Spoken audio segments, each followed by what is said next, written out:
Kita akan berdoa terlebih dahulu. Silakan Pak Edi, pimpin doa Pak Edi, membuka jam doa Ya, kita. mari kita hati untuk berdoa. Tuhan Bapa kami yang ada di dalam surga, kami ucap syukur dan terima kasih Tuhan kalau sore hari ini Tuhan memberikan kekuatan, kesehatan kepada setiap kami sehingga kami boleh memakai waktu ini untuk bersama-sama berdoa. Dan Amin. biarlah kiranya Tuhan Engkau membimbing setiap kami supaya kami boleh senantiasa menjadi berkat bagi banyak orang.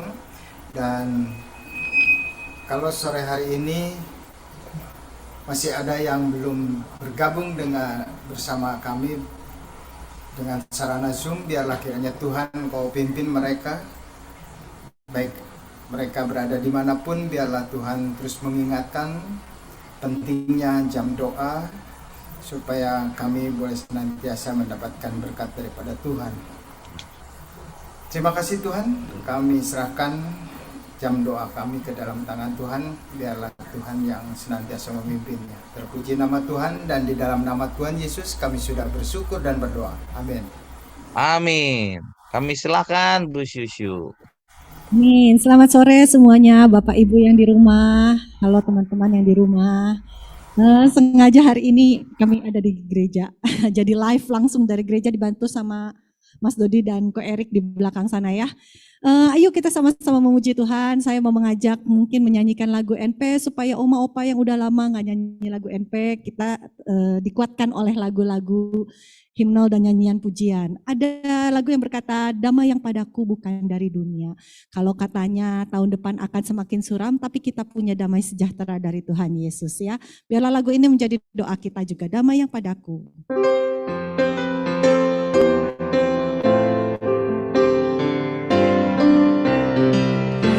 Damai yang padaku bukan dari dunia, pun tak dapat diambilnya. Meskipun hidupku diliputi susah, namun damai Tuhan beserta. Damai yang diberinya selalu serta, damai yang membawa bahagia. Tuhan beserta aku sepanjang hidupku, hanya Tuhan Yesus ada. Ayat yang kedua, dunia berendang, dunia berdendang memuliakan Raja, waktu ku terima damainya. Malam hilang lenyap, fajar pun mereka, Tuhan Yesus kau sangat indah. Damai yang diberinya selalu serta, damai yang membawa bahagia. Tuhan Yesus, Tuhan beserta aku sepanjang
Yesus harapanku.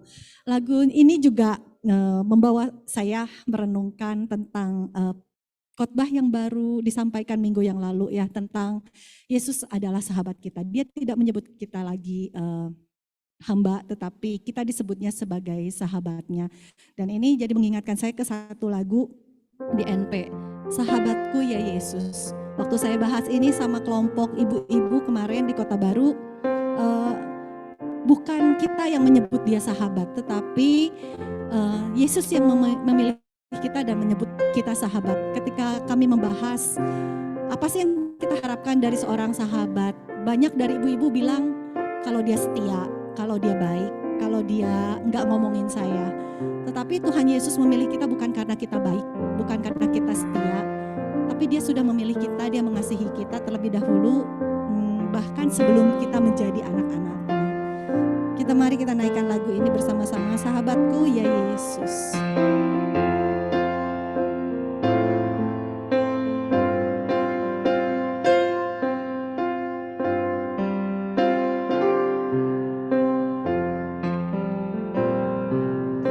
Yesus Engkau sahabatku,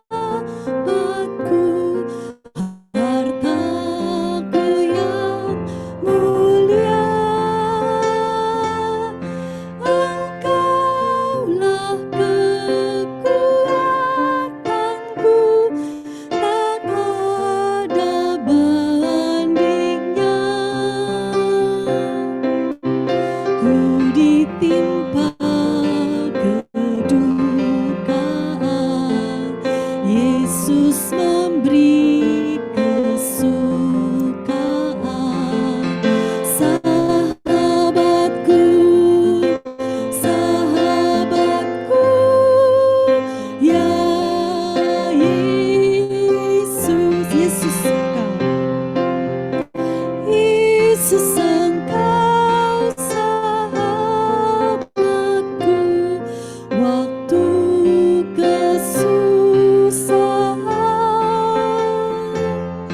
ku minta berkat dan kau beri dengan kelimpahan. Hujan dan terang bergantian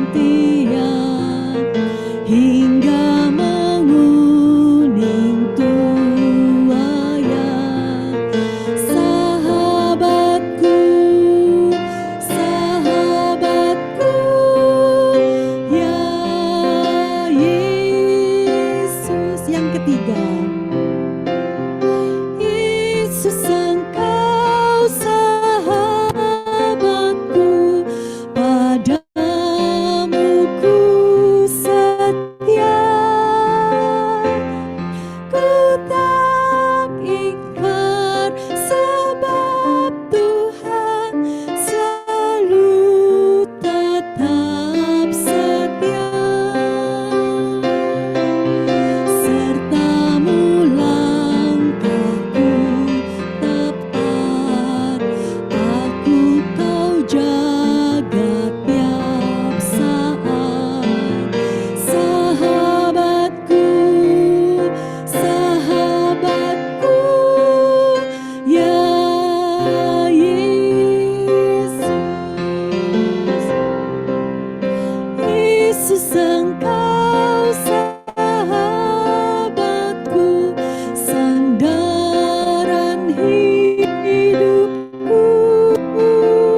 Tidak ada kasih yang lebih besar daripada kasih seorang yang memberikan nyawanya untuk sahabat-sahabatnya.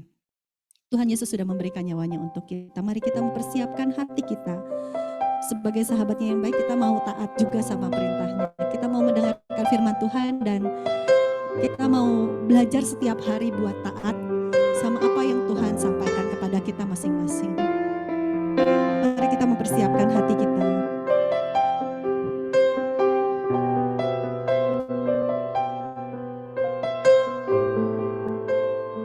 Dengan darah-Mu Kau tebus dosaku. Dengan darah-Mu Kau tebus dosaku. Dengan nyawa-Mu Kau tukar hidupku. Kini aku sepenuhnya milik-Mu.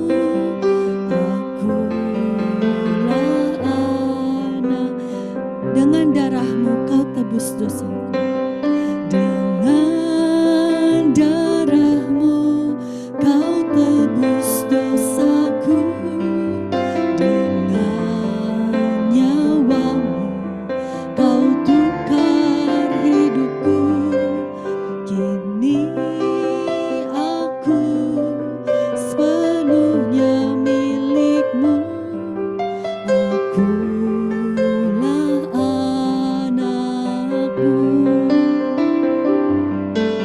Yesus, Yesus, Yesus, ku berseru. Yesus, Yesus, ku panggil nama-Mu. Pengabdianku hanya padamu. Yesus, Yesus, Engkaulah Bapa-Ku. Dengan darah-Mu Kau tebus dosaku. Kita ulangi lagi lagu ini sekali lagi.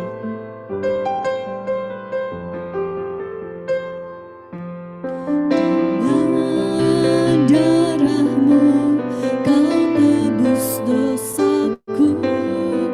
Dengan nyawa-Mu Kau tukar hidupku. Kini aku sepenuhnya milik-Mu. Akulah anak. Yesus, Yesus, ku berseru. Yesus, Yesus, Yesus, ku berseru. Yesus, Yesus, ku panggil nama-Mu. Pengabdianku hanya padamu. Yesus, Yesus, Engkaulah Bapa. Yesus, Yesus, ku panggil nama-Mu. Yesus, Yesus, ku panggil nama-Mu. Yesus, Yesus, ku panggil nama-Mu. Pengabdianku hanya padamu. Yesus, Yesus, Engkaulah Bapa-Ku. Yesus, Yesus, Engkaulah Bapa-Ku. Yesus, Yesus, Engkaulah Bapa-Ku. Ya Aba, ya Bapa. Ya Aba, Bapa, ini aku anak-Mu. Layakkanlah seluruh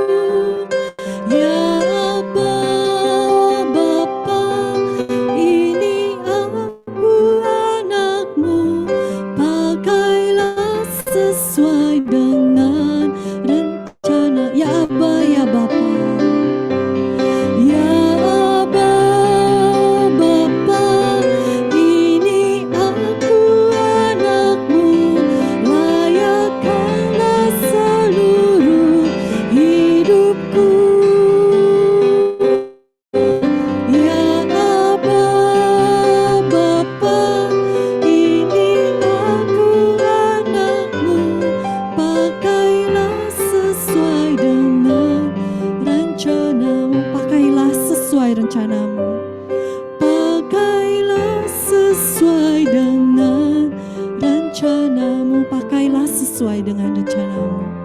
Pakailah sesuai dengan rencanamu.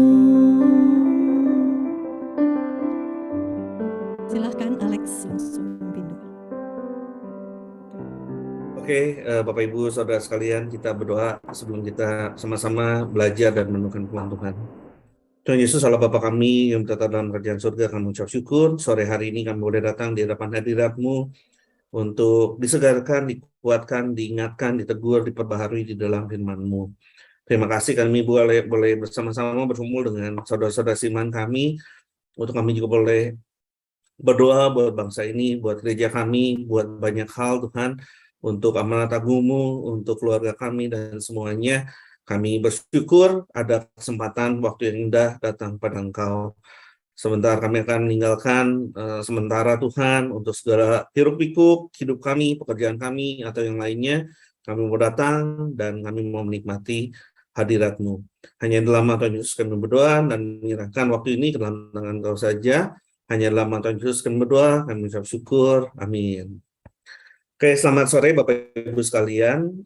Hari ini temanya susah ya Bapak Ibu ya. 1 Tesalonika 4 ayat 1 sampai 12. Rencananya mau dihajar sampai ayat 12 Bapak Ibu, tapi kelihatannya waktunya nggak akan keburu ya. Jadi saya izin dipotong cuma 2/3-nya aja. Jadi 1 sampai 8 nih Bapak Ibu. Supaya nanti waktunya nggak habis, kita masih sempat berdoa ya. Kalau nggak nanti nggak sempat berdoa. Jadi Bapak Ibu, hari ini kita mau bicara tentang satu tema, judulnya saya beri nama, itu Hagiasmos in the House ya. Hagiasmos in the House.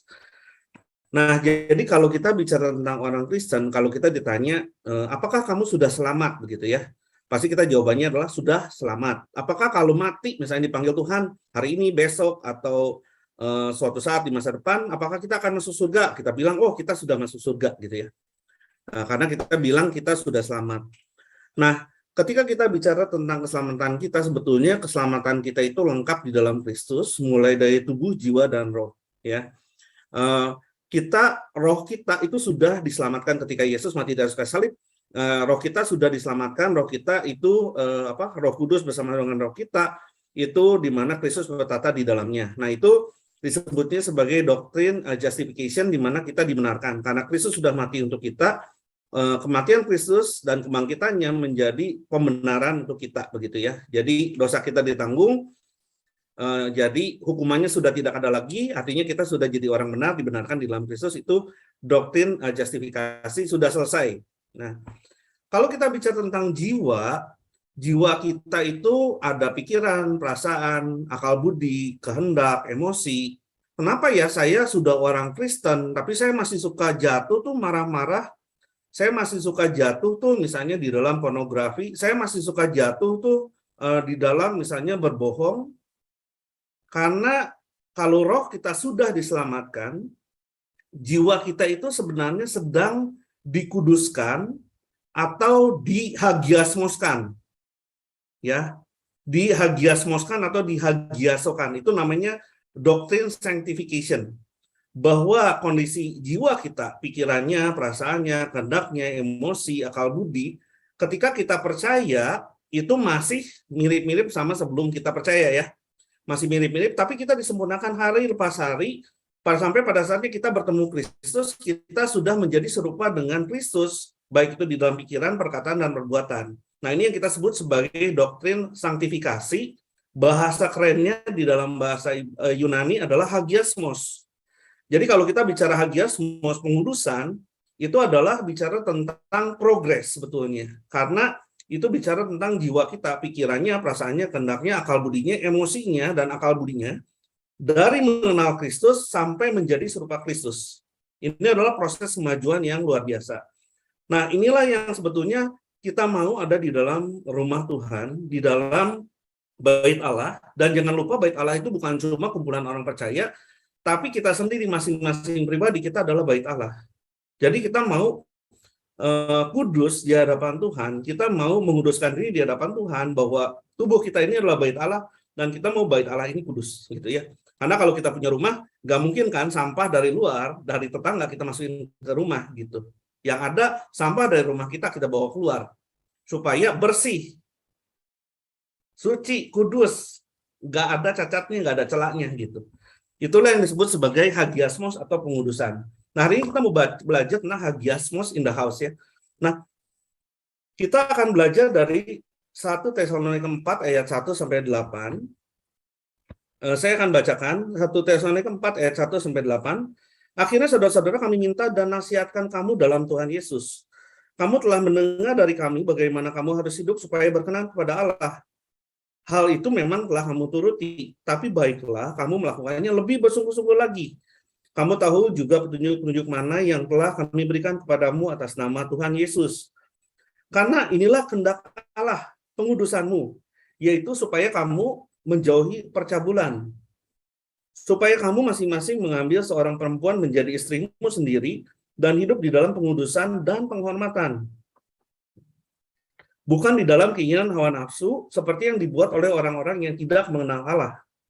Dan supaya dalam hal-hal ini orang jangan memperlakukan saudaranya dengan tidak baik atau memperdayakannya.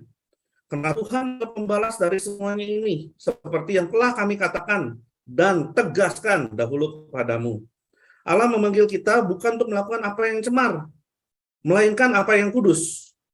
Karena itu siapa yang menolak ini bukanlah menolak manusia, tetapi menolak Allah yang telah memberikan juga rohnya yang kudus kepada kamu.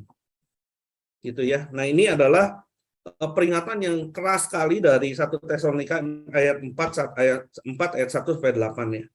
Jadi kalau kita lihat di ayat 1 sampai 2, Paulus mengatakan demikian. Akhirnya saudara-saudara, kami minta dan nasihatkan kamu dalam Yesus Kristus. Ya. Jadi kalau kita bicara tentang kitab 1 Tesalonika, ini ditulis oleh Paulus kepada jemaat di Tesalonika. Di mana Paulus menulis kitab ini? Paulus menulisnya di Korintus. Dan kita tahu, sama-sama tahu bahwa Korintus itu salah satu masalah di jemaat Korintus adalah percabulan, perzinahan, dan pornografi. Ya, dan kemungkinan besar Tesalonika menghadapi masalah yang sama. Sehingga ditulis di kitab di kota Korintus untuk jemaat di Tesalonika ditulis demikian. Akhirnya saudara-saudara, kami minta dan nasihatkan kamu dalam Tuhan Yesus. Kamu telah mendengar dari kami bagaimana kamu harus hidup supaya berkenan kepada Allah, dibilang gitu ya. Paulus bilang gitu. Nah, Paulus puji, dia bilang hal itu memang kamu sudah turuti. Jadi saya kasih jempol nih, kata Paulus, saya kasih bintang 5 gitu ya. Nah, tapi Paulus bilang, baiklah kamu melakukannya lebih bersungguh-sungguh lagi. Ya.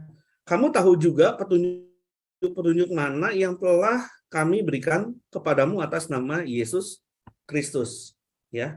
Nah, kalau kita mundur sedikit ke 1 Tesalonika pasal 3, yang pasal sebelumnya, itu Paulus masih memuji dan dia cerita bagaimana dia bersyukur untuk jemaat di Tesalonika ya. Dan ada doa yang disampaikan oleh Paulus. Paulus bilang gini, kiranya Tuhan Yesus Allah Bapa menguatkan hatimu supaya tidak bercacat dan kudus di hadapan Allah dan Bapa kita pada waktu kedatangan Yesus Tuhan kita dengan semua orang kudusnya. Ya, jadi Paulus berdoa supaya Tuhan menguatkan hatimu, supaya apa? Dikuatkan hatinya, supaya tidak bercacat. Supaya apa? Supaya kudus. Di mana? Di hadapan Allah dan Bapa kita. Kapan? Waktu Tuhan Yesus datang kembali, kita tidak bercacat dan kita kudus. Ya, ini doanya. Nah, tapi doa kan harus ada kelakuannya juga dong, harus ada ininya juga ya, maksudnya harus ada perintahnya juga atau harus ada actionnya. Ini doanya. Paulus kemudian masuk di dalam ayat 4, dia bilang kamu memang sudah melakukannya, tapi kamu harus lebih bersungguh-sungguh lagi. Ya. Dan apa yang diharapkan Paulus sebagai perintah atau sebagai peringatan atau sebagai penguatan, dia bilang inilah kehendak Allah, dia bilang. Pengudusanmu atau sanctification atau hagiasmos, yaitu supaya kamu menjauhi percabulan atau di sini sebutnya sebagai porneia ya. Nah, ini yang aneh Bapak Ibu, kalau misalnya kita bicara tentang pengudusan ya, kalau misalnya kita kalau dulu suka lawan kata itu ya, besar kecil ya, panjang pendek, benar salah gitu kan. Nah, ini Paulus juga memainkan kata seperti itu. Dia bilang pengudusan, ini kehendak Allah, pengudusanmu. Nah, lawan dari pengudusan itu apa? Nah, kalau diintisarikan ternyata pengudusanmu itu ada banyak ya. Ada misalnya tidak mencuri, tidak berbicara kasar misalnya. Tapi satu yang ditarik oleh Paulus sebagai orang yang mengerti hati Allah, dia bilang pengudusan itu lawan paling hebatnya itu adalah percabulan. Nah, di sini bahasanya adalah porneia.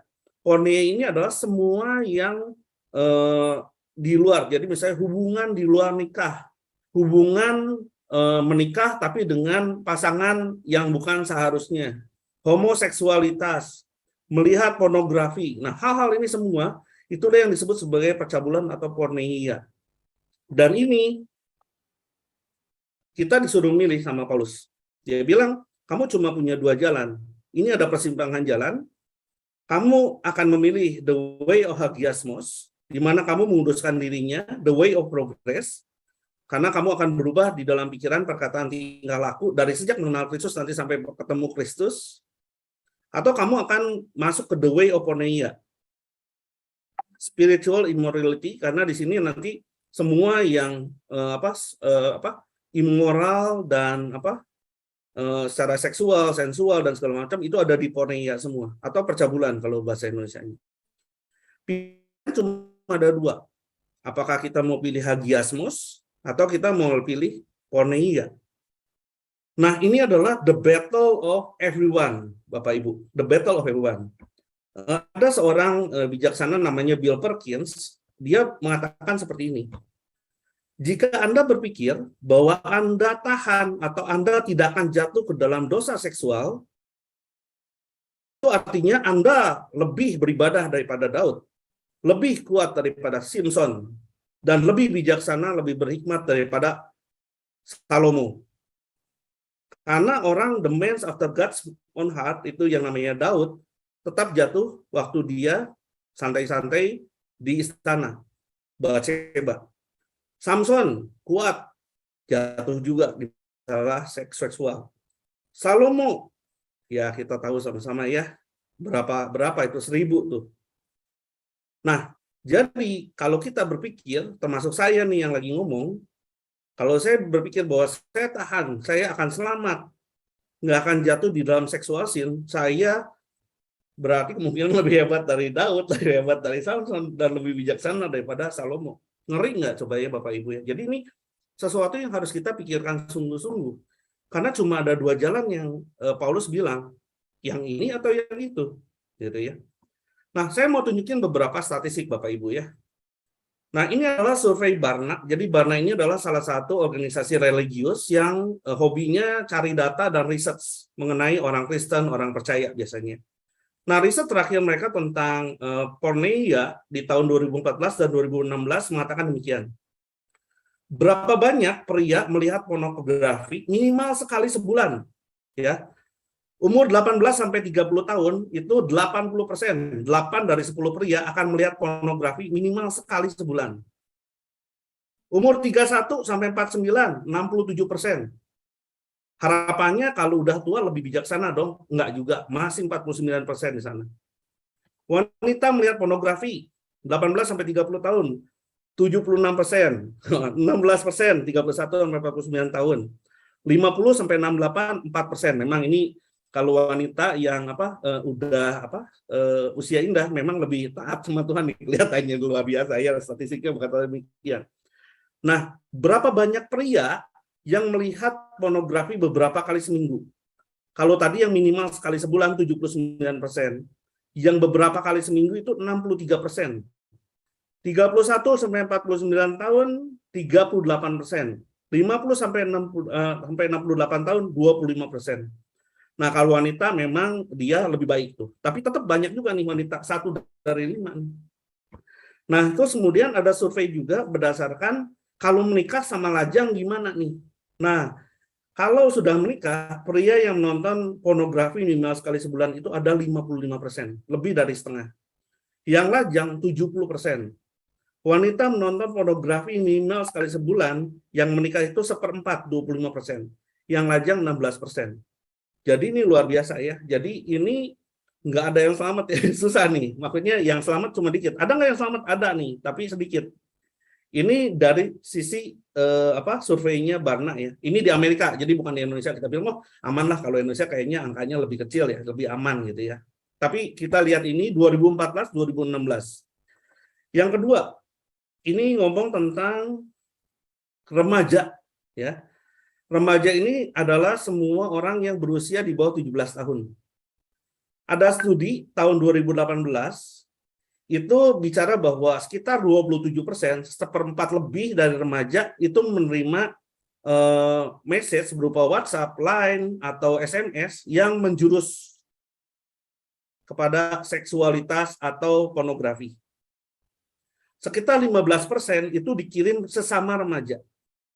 Nah, terus kemudian ini di Amerika ya, lagi-lagi ya, saya berdoa supaya Indonesia jauh lebih kecil, bahkan kalau bisa sekecil-kecilnya. Kalau di Amerika, Barna Group itu tahun 2016, 57% dari remaja itu melihat pornografi setidaknya sekali seminggu. Nah, kemudian 51 siswa pria dan 32% siswa wanita melihat pornografi pertama kali itu sebelum 11 tahun.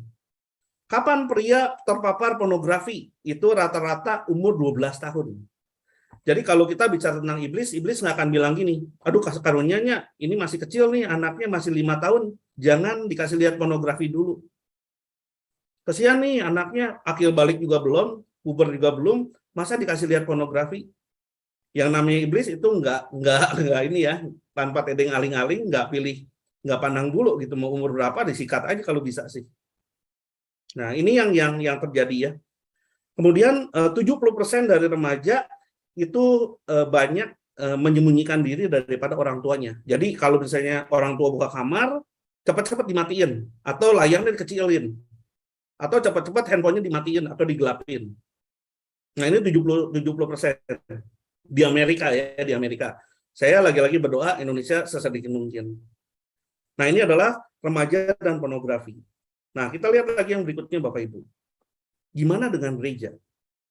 Nah, tahun kemarin Bapak Ibu, pada saat COVID, orang susah ketemu sama orang lain, itu banyak sekali terjadi kasus dan skandal porneia di gereja.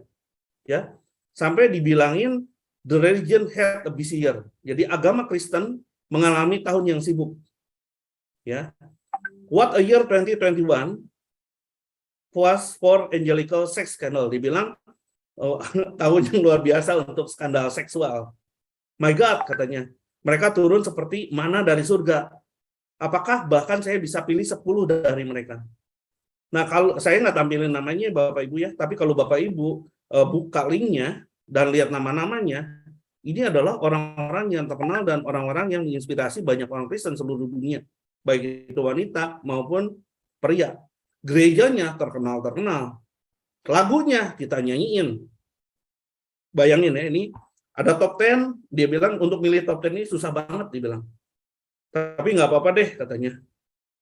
Ini ada 10 yang saya pilihin, saya nggak tampil namanya. Oke. Berikutnya, gereja dan pornografi. Ini survei di Amerika. Jadi di Amerika itu disurvei juga oleh Barna, 1 dari 5 pendeta pemuda itu menggunakan pornografi secara reguler. 1 dari 7 gembala senior menggunakan pornografi. Ya. 43% pendeta senior dan pendeta pemuda mengatakan bahwa di dalam satu poin di dalam hidupnya mereka berjuang atau berhadapan dengan pornografi. Ini kalau jemaatnya gimana? 64% pria Kristen dan 15% wanita Kristen, mereka bilang mereka menonton porno atau konten-konten yang blue itu setidaknya sekali sebulan. Dan cuma 7% dari gereja yang punya program pelayanan khusus untuk mereka yang berjuang melawan pornografi. Bagaimana dengan Indonesia? Nah, ini Indonesia nih. Nah, ini adalah survei tahun 2017 ya. Di Indonesia, anak terpapar pornografi saat berusia 11 tahun. 90%. Ya, jadi Kalau ada anak nih 10, kita kumpulin 9 terpapar pornografi di usia 11 tahun. Nah, ini tahun 2017 sudah ada sekitar 300.000 website yang memuat konten pornografi. Itu tahun 2017.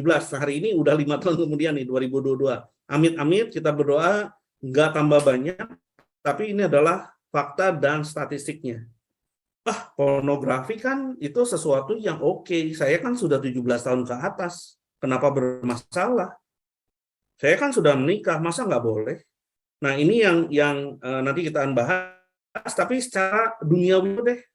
Secara dunia, secara keilmuan, ini adalah dampak adiksi pornografi pada remaja ya. Yang pertama adalah anak itu bisa, kalau remaja itu otaknya bisa rusak.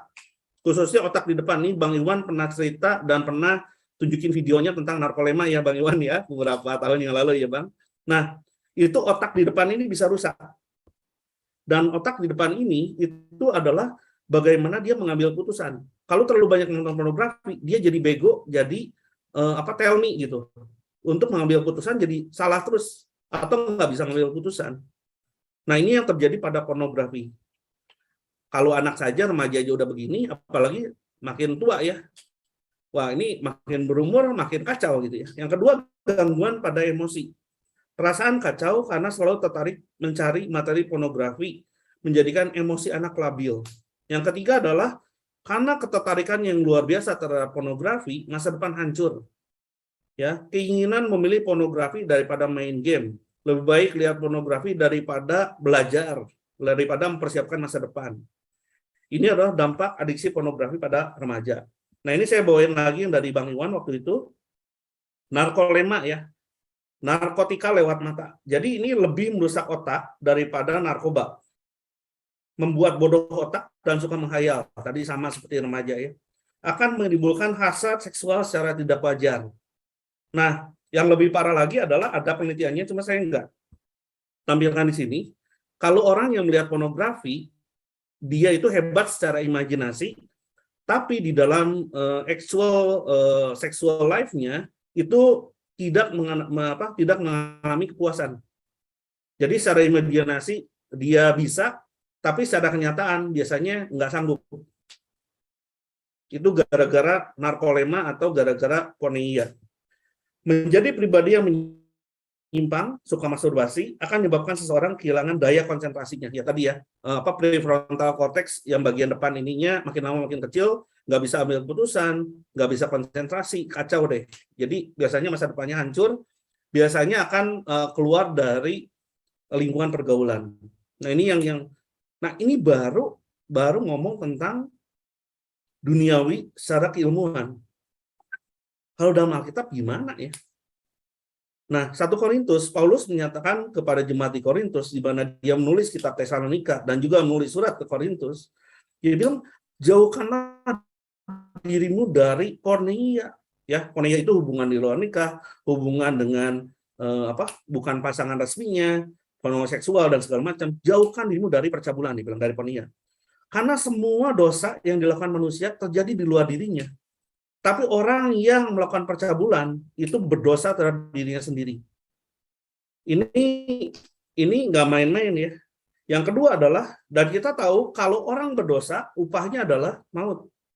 Jadi dari semua dosa yang paling cepat menghancurkan kita itu adalah pornografi atau porneia ini. Karena yang lain di luar diri, yang ini di dalam diri, dan yang melakukan porneia ini maut gitu ya. Nah, sebetulnya 1 Korintus 6 itu menjelaskan secara lebih detail. Di sebelumnya adalah dia bilang gini, yang lain-lain ini dosa yang lain, makanan untuk perut untuk makanan. Tapi dua-duanya baik makanan maupun perut secara jasmani itu kan dibinasakan Allah. Tapi ya, tubuh itu bukanlah untuk percabulan. Karena ketika Yesus mati di atas kayu salib untuk kita, tubuh kita bukan lagi milik kita sendiri, tapi milik Kristus dan menjadi bait Allah. Sehingga Tuhan bilang gini, tubuh kamu yang adalah bait Allah itu bukan buat percabulan. Tapi untuk saya, dia bilang. Dan saya untuk tubuhmu, karena saya akan tinggal di bait Allah. Dan saya akan tinggal di bait yang adalah tubuhmu. Dan kamu bikin rumah saya kotor. Makanya ini yang menjadi dosa yang sangat serius, sehingga Paulus Dia bilang, you choose, kita harus pilih. Mau hagiasmos, pengudusan, atau mau porneia, percabulan. Ya, kita masuk lagi ya Bapak Ibu ya. Nah, jadi ini ada dua.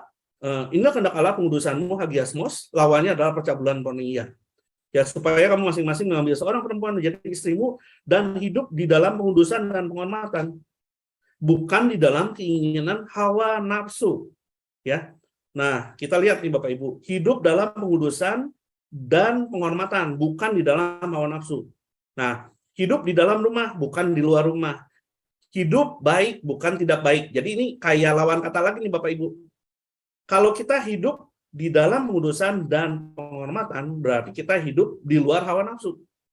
Tapi kalau kita di dalam hawa nafsu, kita tidak menguduskan diri dan tidak menghormati. Ya. Sehingga ini yang terjadi Bapak Ibu. Kalau kita choose the way of hagiasmos, kita akan hidup dalam pengudusan dan penghormatan. Kudus itu artinya apa? Kudus itu artinya memisahkan diri dari dunia dan memisahkan diri untuk Kristus. Dan di dalam hal ini juga untuk seorang pria menguduskan dirinya, memisahkan dirinya dari wanita yang sekian banyak untuk istrinya. Dan juga bukan cuma menguduskan diri hanya untuk istrinya, tapi dia juga menghormati istrinya. Tapi kalau hidup dalam hawa nafsu, dia tidak menguduskan diri. Yang bisa dia lihat siapa? Siapa saja wanitanya. Pokoknya saya suka, saya demen, artinya saya tidak menguduskan diri, saya tidak memisahkan diri atau mengkhususkan diri hanya untuk satu wanita. Plus, saya tidak menghormati. Karena saya menempatkan si wanita sebagai objek. Pemenuhan hasrat dan segala macamnya. Jadi kalau kita do the way of hagiasmos, kita menguduskan diri. Baik kita untuk istri kita untuk kita. Tapi kalau hidup dalam hawa nafsu, kita tidak menguduskan diri untuk istri kita. Kita juga tidak menguduskan diri untuk wanita-wanita lain gitu. Nah, ini yang bahaya banget dari porneia. Jadi ini udah lawan banget ya Bapak Ibu ya. Tidak menguduskan diri, tidak menghormati gitu ya. Berikutnya, lanjutannya adalah seperti yang dibuat oleh orang-orang yang tidak mengenal Allah. Jadi the way of porneia ini adalah dibuat oleh orang yang tidak mengenal Allah. Tapi the way of hagiasmos adalah dijalani oleh orang-orang yang mengenal Allah. Jadi kalau kita masih mainnya di porneia, pertanyaannya adalah apakah kita kenal Allah? Kita enggak gitu ya. Karena harusnya kita dijalani oleh orang-orang yang mengenal Allah itu adalah si hagiasmos itu ada, pengudusan itu ada di sini begitu. Ya, kita lanjut lagi Bapak Ibu supaya cepat. Berikutnya, dan supaya dalam hal-hal ini ayat 6, orang jangan perlakukan brother ini ya, saudara laki-lakinya dengan tidak baik, transgress atau memperdayakannya. Jadi ini sebenarnya Paulus lagi bilang tentang jangan mengingini istri sesamamu. Karena kita itu harus melihat wanita di gereja yang bukan istri kita sebagai ibu kalau dia lebih tua, sebagai adik kalau dia lebih muda. Tapi kalau kita tidak melihat dia sebagai ibu, kita tidak melihat dia sebagai adik. Nah, ini main ini nih. Supaya dalam hal ini people one is not a transgress atau wrong defraud the brother. Dan ini nggak main-main lagi karena wanita yang ada di dalam gereja itu juga adalah bait Allah. Kalau kita flirting, main-main dengan api, goda-godain, transgress, wrong, defraud. Dan kalau kita mengganggu bait Allah itu punya Allah. Tuhan adalah pembalas dari semuanya itu, seperti yang telah kami katakan dan tegaskan. Ya. Nah, diingetin lagi oleh Paulus, Allah memanggil kita bukan untuk melakukan apa yang cemar, melainkan apa yang kudus. Kita dipanggil untuk bukan melakukan apa yang cemar, melakukan apa yang kudus. Jadi nanti hagiasmos itu, karena hagiasmos sendiri adalah pengudusan, kita dipanggil melakukan apa yang kudus. Kalau porneia melakukan apa yang cemar. Kalau kita selalu bersih-bersih rumah, Tuhan sucikan hatiku, buatku setia gitu kan. Kalau yang ini enggak, sampah dibawa ke rumah semua gitu. Yang satu bersih banget, suci banget, kudus banget, udah di spesial deh Tuhan Yesus tinggallah dalam hatiku gitu, bersih banget hatinya. Kalau yang ini, semua sampah dibawa masuk nih. Ya. Nah, kita lihat lagi ayat yang ke-8 sekarang. Karena siapa yang menolak ini, dia bilang, Ya, siapa yang menolak ini? Yang menolak yang di atas tadi dibilangin bahwa menolak untuk hagiasmos bukan menolak manusia, dia bilang, tapi menolak Allah yang telah memberikan juga rohnya yang kudus kepada kamu. Jadi Tuhan udah memberikan rohnya yang kudus buat kita ketika kita percaya setelah Kristus mati di atas salib dan kita menerima Kristus, Roh Kudus ada di dalam hati kita diberikan oleh Allah gitu ya. Untuk nemenin, menghibur, menolong, menguatkan, memberikan jalan keluar, memberikan hikmat. Tapi kita masih mau porneia. Dia bilang, kalau kamu masih menolak hagiasmos, bukan menolak manusia, tapi kamu lagi menolak Allah.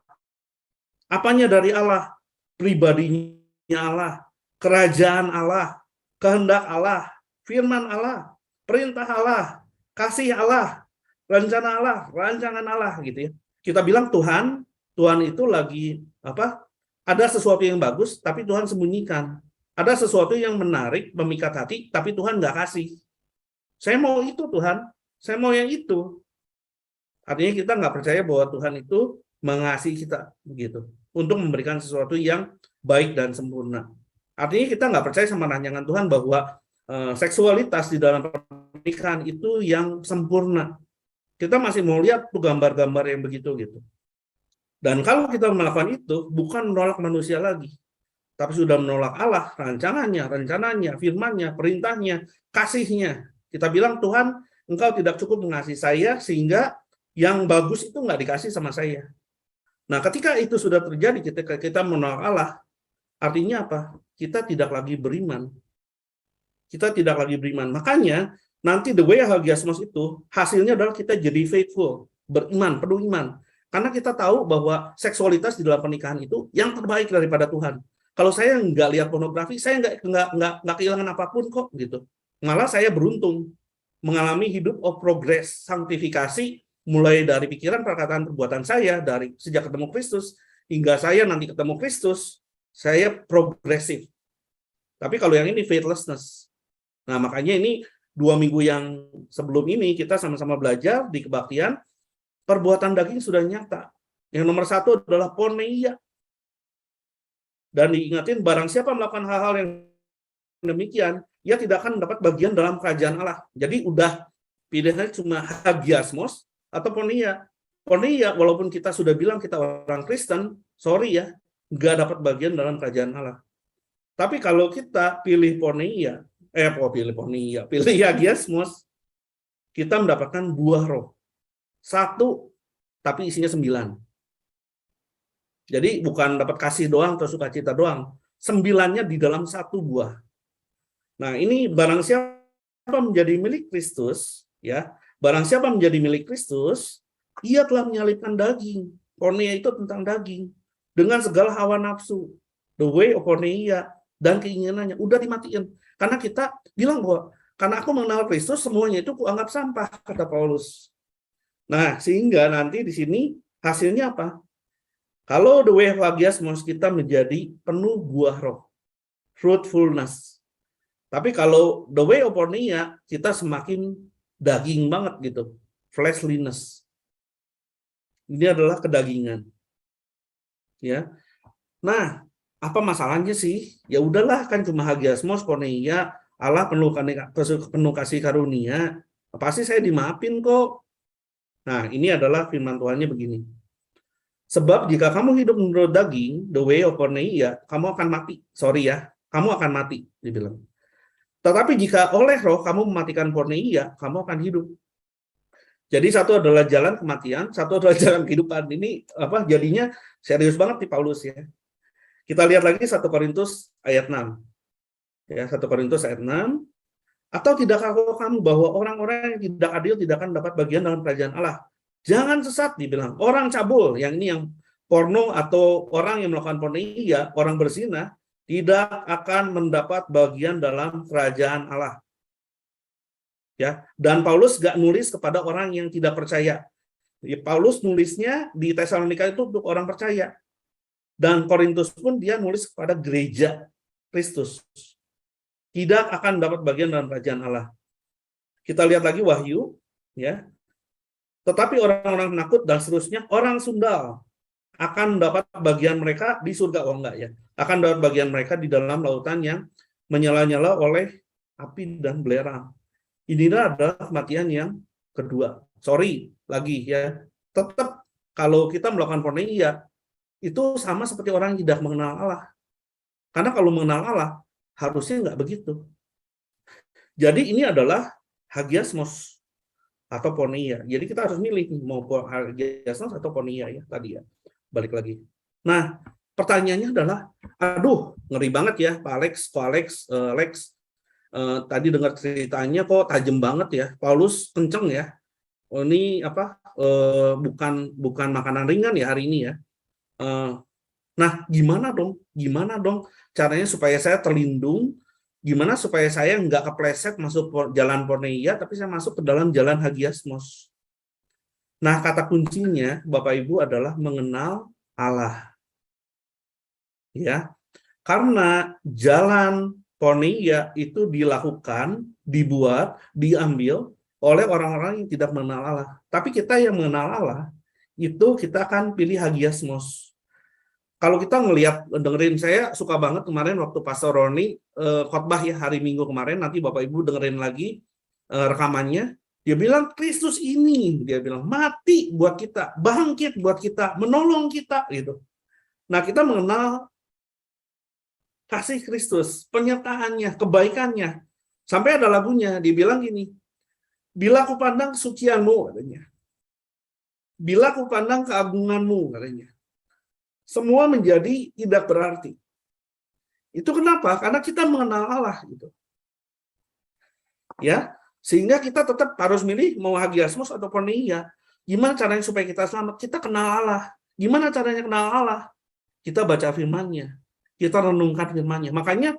Makanya si Joshua itu dibilangin gini, kamu jangan lupa memperkatakan kitab Taurat ini siang dan malam. Ya, jadi itu kayak kitab Taurat itu disuruh ditaruh di depan, dibilang jangan lupa memperkatakan, karena iman itu timbul dari pendengaran. Gimana iman bertambah? Ketika kita speak the faith atau memperkatakan iman. Jadi pada saat jangan kamu lupa memperkatakan firman Tuhan, dia ngomong kayak menggumam. Kalau orang Yahudi itu menggumam, orang Israel itu menggumam. Dia baca gitu ya. Nah, dia mendengar, dia beriman dan dia memperkatakan, imannya bertumbuh. Dan dia bilang, kamu akan berhasil dan jalanmu akan beruntung. Apapun masalahnya, apapun rintangannya. Tapi yang terjadi apa? Si kitabnya itu harus di depan. Jadi yang dilihat pertama itu selalu firman Tuhan. Apa yang dicari di dalam firman Tuhan? Bukan do and don'ts. Nggak boleh ini atau boleh ini. Bukan itu, bukan peraturan yang kita cari. Tapi kita mencari pengenalan akan Kristus di dalam firman Tuhan. Karena di dalam perjanjian lama itu adalah Kristus yang akan datang. Tapi di dalam perjanjian baru itu Kristus yang sudah datang. Ya. Jadi itu jangan lupa perkataan kitab Taurat itu di depan gitu. Jadi apapun masalah kita, penyakit, masalah di dalam pekerjaan, masalah di dalam bisnis, masalah di dalam keluarga, termasuk masalah pornografi, ini di depan. Di depan itu kita mengenal Allah. Sehingga ya, kalau kita lihat Tuhan apa sih? Kenapa sih firman Tuhan itu dibikin perjanjian lama sama perjanjian baru? Nah, Tuhan bilang bahwa perjanjian baru itu adalah yang kuadakan dengan kalau misalnya sesudah waktu itu. Aku akan menurut hukumku di dalam akal budi mereka. Ya, jadi Tuhan tuh kasih tahu nanti hukumnya aku tuh ditaruh di dalam akal budi kita. Ditulis di dalam hati. Saya akan jadi Allahnya kamu dan kamu akan menjadi umatku gitu ya. Dan mereka tidak akan mengajar lagi sesama keluarganya atau sesama saudaranya dengan mengatakan kenalah Tuhan. Sebab mereka semua, kita ini semua nih, besar kecil, tua muda akan mengenal Tuhan. Karena itu kuncinya supaya kita bisa memilih jalan hagiasmos. Ya, aku akan menaruh belas kasihan terhadap kesalahan mereka dan tidak lagi mengingat-ingat dosa mereka. Dan ini juga kenapa di Efesus Paulus mengatakan begini. Yang penting supaya kita bisa memilih jalan hagiasmos itu adalah apa? Kenal Allah. Apanya Allah? Macam-macam, ada firman-Nya, rancangannya, rencananya. Tapi yang terutama adalah aku berdoa supaya kamu bersama-sama dengan segala orang kudus dapat memahami betapa lebarnya dan panjangnya dan tingginya dan dalamnya kasih Kristus. Nah, kalau kita udah melihat kasih Kristus, kita nggak punya kasih akan dunia ini lagi gitu. Nah, nanti ini kita akan bahas yang seru hari Minggu nih, karena nanti akan ada keinginan mata, keinginan daging, dan keangkuhan hidup di hari Minggu depan nih. Jadi ini saya rasa Roh Kudus mengilhami tim pastoral kita, temanya nyambung nih, jam doa sama ini. Jadi nanti ada berikutnya lagi, keinginan daging, keinginan mata, sama keangkuhan hidup.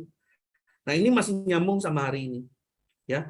Nah, ini adalah yang mau saya sampaikan hari ini. Jadi kita semua harus memilih mau jalan hagiasmos pengudusan atau kita mau pilih jalan poneia gitu ya.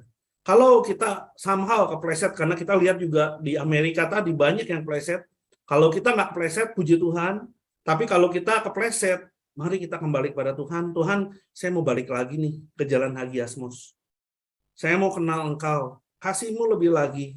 Sehingga saya nggak tertarik lagi lihat yang lain, termasuk pornografi, ya, termasuk mencari kebahagiaan di hal-hal lain, termasuk gambar, termasuk pribadi, individu, karena saya menemukan semuanya di dalam Kristus. Christ, you are enough for me. Engkau cukup bagiku. Nah, itu aja Bapak Ibu yang mau saya sampaikan. Terima kasih. Mari kita berdoa ya. Tuhan Yesus, terima kasih untuk firman-Mu. Betapa kuat, betapa hebat firman-Mu Tuhan, menegur dan mengingatkan kami Tuhan. Kami tahu betapa sulitnya untuk taat dan berjalan di jalan hagiasmos ini. Kiranya Roh Kudus-Mu berbicara di dalam hati kami dan boleh ada pertobatan di dalam hidup kami. Yang mengucap syukur karena kami tahu apa yang kami dengar hari ini bukan kebetulan.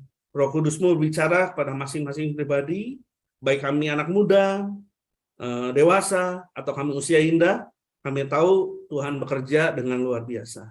Dalam nama Tuhan Yesus kami berdoa dan mengucap syukur. Amin. Oke, selamat malam Bapak Ibu. Terima kasih.